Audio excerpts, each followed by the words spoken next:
welcome to today's video. My name's Amy if you're new here, and today we have a Q&A. Now, I've written all of the questions you guys asked in my notebook. If you ever want to take part in any video, then definitely look on my Instagram. That's where I'll post for questions and things like that.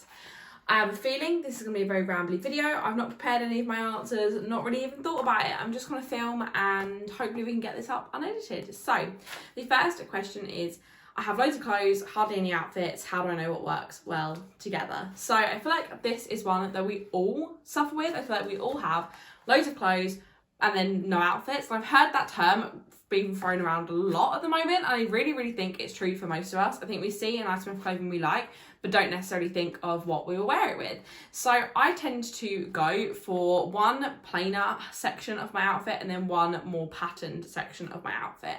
So this means if I'm wearing a floral top, then I'll tend to wear plain trousers, a plain skirt, or vice versa. And then also I think just colour blocking works well together. Look what colours you like together. Obviously everything's very personal. I know for me, if I'm wearing kind of a linen-y, beigey colour, I quite like white with that. I know if I'm wearing a lighter colour jean, again, I like lighter colours, white, kind of pastel-y colours. Then I know if I'm wearing more darks, chocolate browns, I'll then pair them with black. And I think it's just trialling loads and loads of different outfits out. Obviously, you guys know I do lots of kind of styling videos on my channel. So I'm quite often throwing outfits together and having a play around, having a dress up.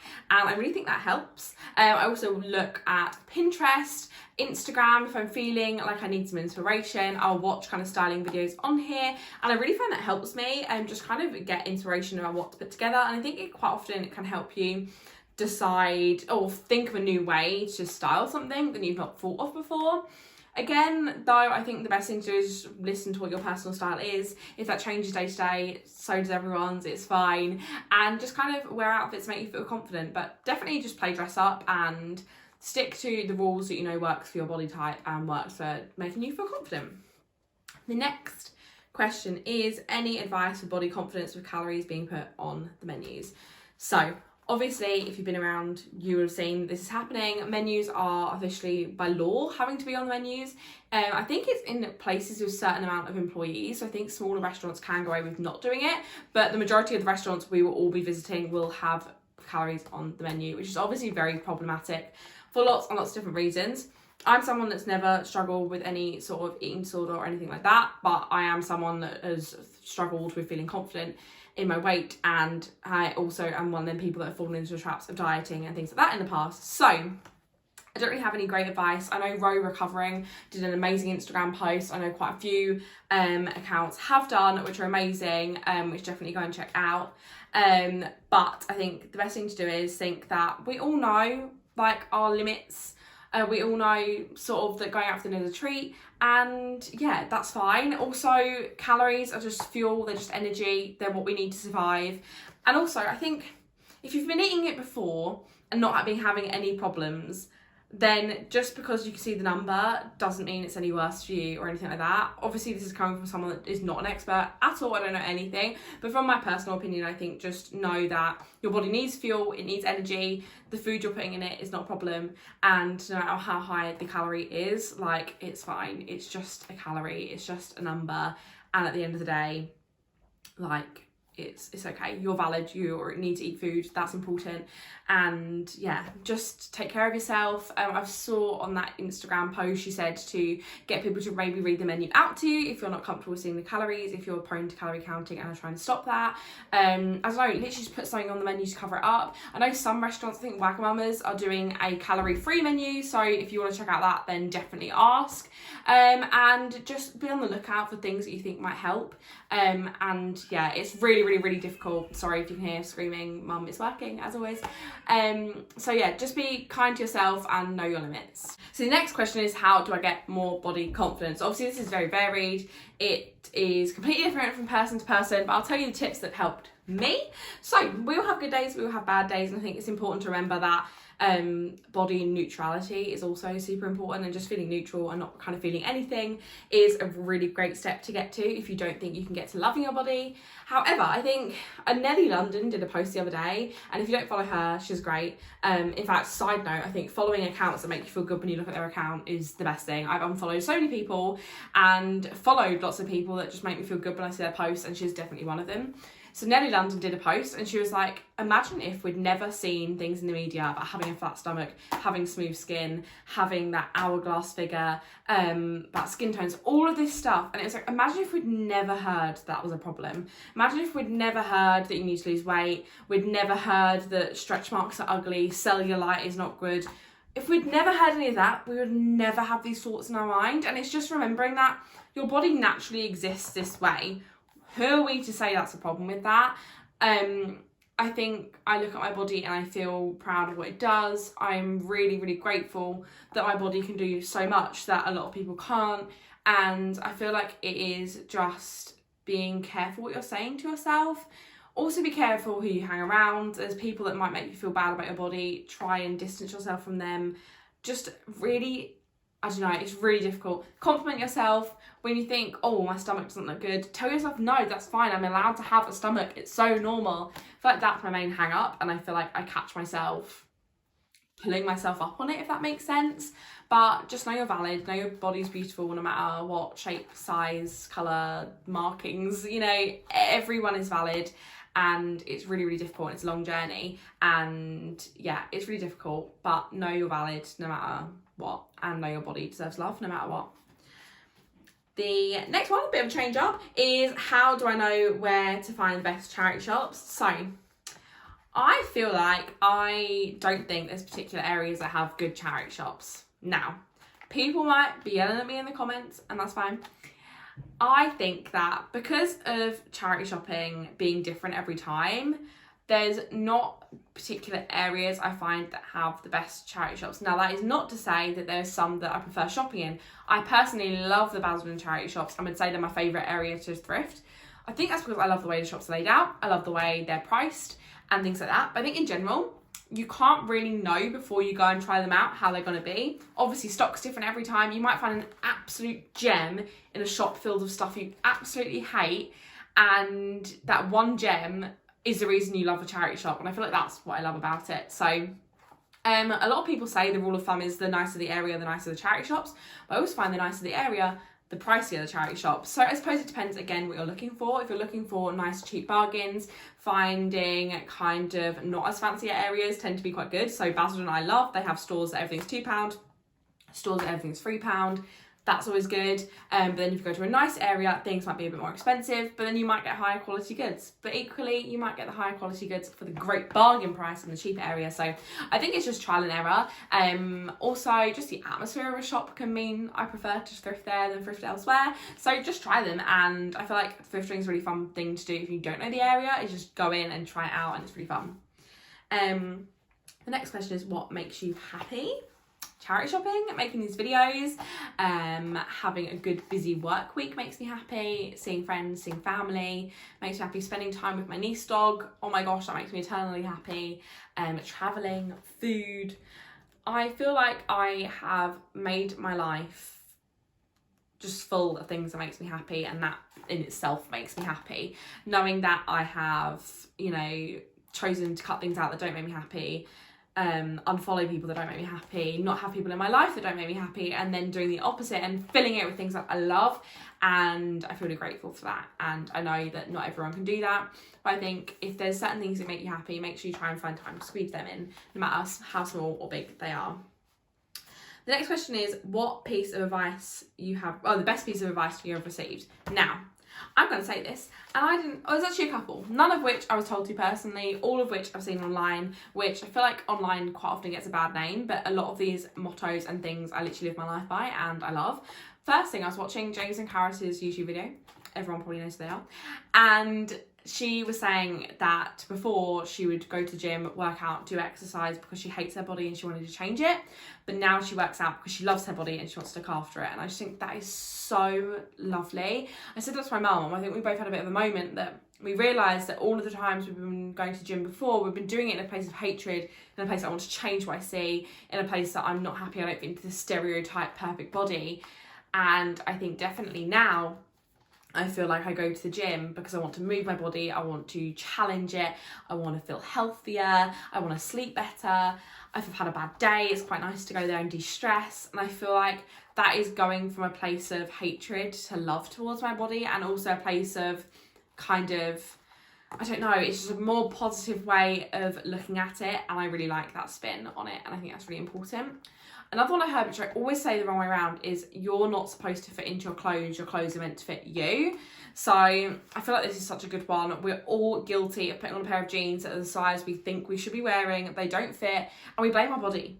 We instantly go, oh, I'm too big for it, it's my fault. When in reality, it's the clothes' fault. The clothes don't fit you. And I saw another one which is similar lines to this and goes off the same kind of saying, is it you don't blame your feet when your shoes don't fit. You wouldn't be trying to squidge your feet into a size 3 when you're a size 5.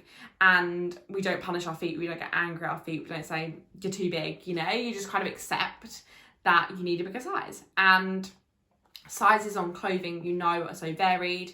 Obviously, you know, around here, we don't really tend to check the sizes. I shop from anywhere from kind of a size 12 to a size 20, when in reality, I normally fit best in a 16. But shopping secondhand, things might be shrunk, they might be stretched. You know, stretchy material, we know fits really well. If you see my last couple of hauls, I've had a lot of jersey material dresses, which I've got in a range of sizes that all fit lovely. So yeah, I feel like my best pieces of advice is just, and all of them revolve around kind of body confidence and just, you know, taking care of yourself and doing it from a place of love rather than a place of hate. The next one is, what one thing do you do to relax? I feel like my number one thing, this is only if I'm super stressed. I'm not like a regular person who has baths. I'm so much more of a shower person. But if I've had a particularly stressful day, week, I'm feeling sad, I'm feeling ill, like something's happened that I'm not happy about, I'll have a bath. Now, I'll put in a bath bomb, some bath, shower gel, whatever, make a nice bubble bath and sit there with either a book, my phone playing music, normally my phone playing YouTube, Netflix, one of the Avengers films, and I just sit there and I just chill and I just go into a zen mode, and that's my number one thing. I also love driving, and I feel like now when I'm stressed, I feel like a drive would be nice for me. I love reading, but I've not really been doing that too much recently, which is why I didn't say it's my main one. But yeah, having a bath, if I'm really stressed, having a bath is what makes me happy. Next one is, are you still enjoying single life? Yes, I'm loving single life. A couple of my friends have got into relationships recently, and I feel like that is something I was worried that would make me feel bad about myself and my own position, but in fact it hasn't. I'm so happy for them, and I don't feel that jealousy towards it. I feel just like content with where I am. I'm so busy. I'm keeping myself busy. If you want to see kind of how I was doing with my breakup at the start, like how I was getting over my breakup and things, definitely go and check out that video. I say I have a lot of self-care tips and things in there.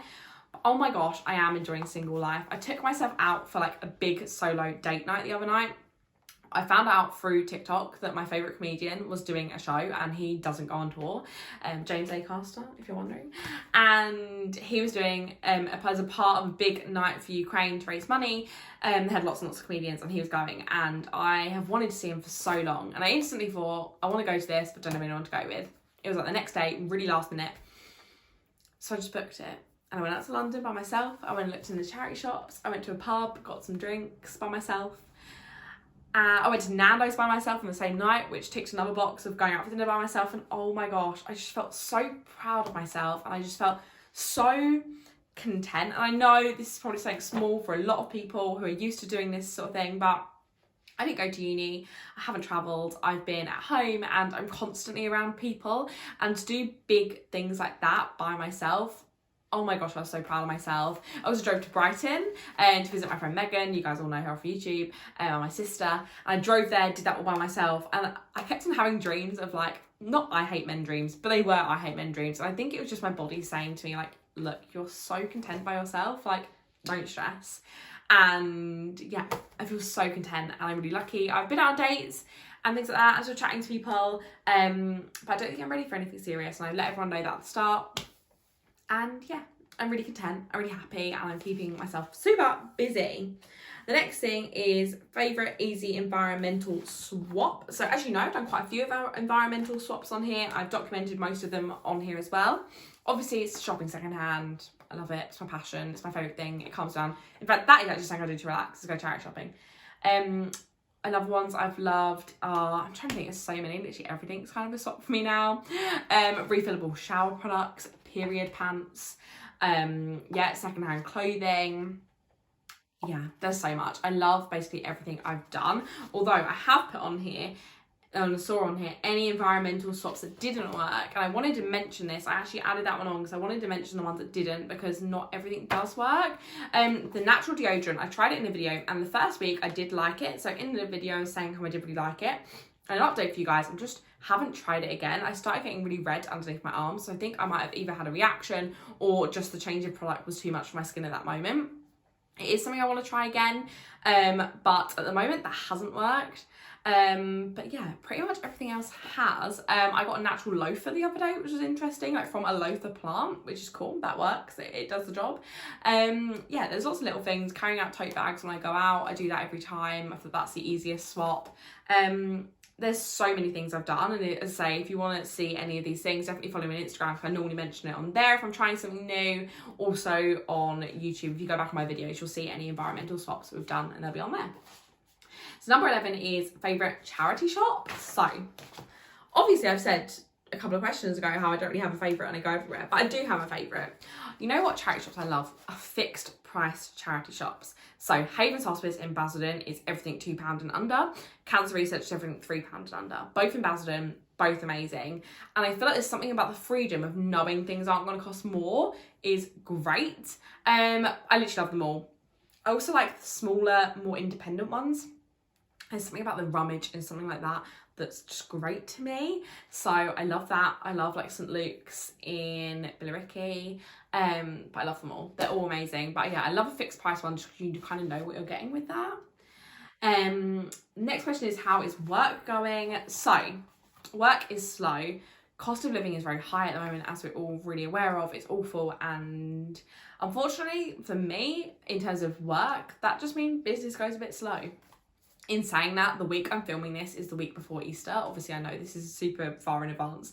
But when I'm filming this, it's the week of Easter and work suddenly really picked up. So it goes up and down, but in general, work is very slow.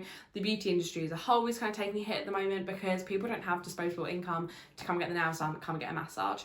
And of course, this is kind of the first thing to go, as it's such a luxury. So I'm aware of that. I'm very lucky and very privileged. I'm in a position where that's fine and it's stressful for me in terms of I can see the money in my bank account going down, but I've still got a roof over my head and I've still got the business at the end of the day that I know will pick up. So it's up and down, but definitely very slow. And then other exciting news is it's not necessarily a job, but I'm going to be volunteering in Sense up the high street. So on the day I'm filming this, I've got my trial tomorrow. So I assume this is going well, that trial's going well. And by the time you've seen this, I've probably done a couple of more shifts, but yes, I'm going to volunteer in Sense charity shop. Now, I am so excited about this. I have thought about doing this for a while. I think I probably mentioned it on here that I've debated doing it for a while. I feel like I spend all of my free time in a charity shop, so why not volunteer and actually be helping while I'm there? So, Sense up Billericay High Street is where I'm going to be working. I'm going to be doing 2 days a week at the moment. It might go up. And to be honest, I am doing this for 2 reasons. I love charity shopping, as you guys know, it's my passion. I want to be there all the time. It's my dream to work in one because it's just my happy place. 2, I'm aware that the beauty business is slow and not super reliable. Now, this is something that I have been toying with for ages. It's something that's been really stressing me out. Obviously, if you guys haven't been here for a while, you might not know that I used to work in a spa. I was on regular income.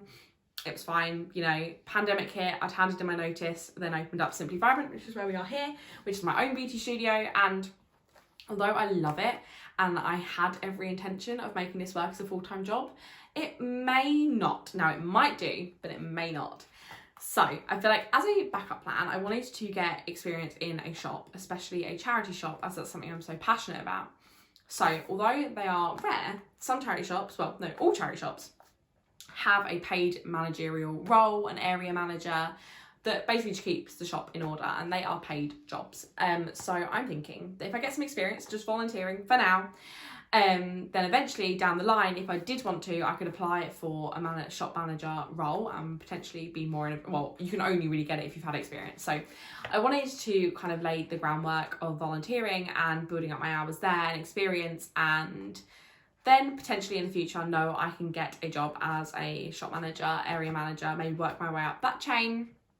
So it's just a backup plan for now. However, I do think it's something I will potentially be pursuing. And then I can still do beauty on the side. The glorious thing about beauty is I can do this in the evenings, I can do this on the weekends, I can do this on my days off, and it's still going to be here.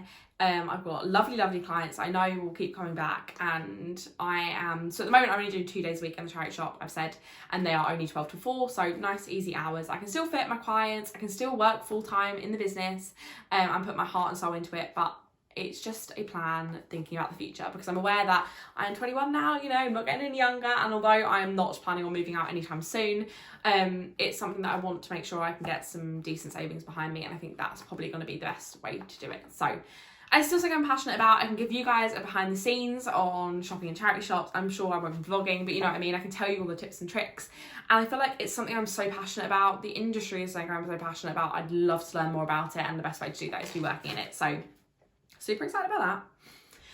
Last question is how I stay positive about the environment. So this one is a really tricky one because I don't think I necessarily do.